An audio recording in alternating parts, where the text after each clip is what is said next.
જઈ રહ્યા છીએ વિડીયો બનાવવા અને જુઓ તમે વરસાદ ચાલુ છે ખાલી આ છત્રી પર અને અમારા ચાલુ બાપુ છત્રી ચાલુ કરી બેઠા બરોબર अब आते आते तो पानी में डूब गए।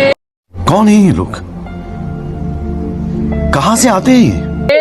और हमारे दानिश भाई बाइक चला रहे, देखो ऐसे बरसात से आप कुछ कहना चाहते हो दानिश भाई? भाई माताजी बापली आ वरसाद चालू थे ने वरसाद में वीडियो बनावाना है, आधे आधे पानी है, क्या करेंगे, कुछ तो करना पड़ेगा, वीडियो तो बनाना पड़ेगा मेरी जान। ठेकान ठेक चालू वरसाद बरसाद नहीं જોવો તમે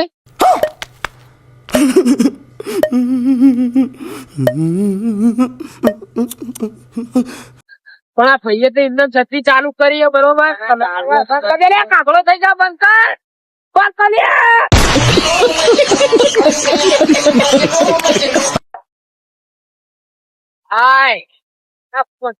મારી છત્રી બગાડ છે વરસાદ ચાલુ તો ભાઈ જઈએ વિડીયો બનાવવા તો બ્લોગ માં બને રહેજો, બતાવીએ તમને વિડીયો શૂટ કરીએ, મજા લઈએ વિડીયો ની. ચલો ભાઈ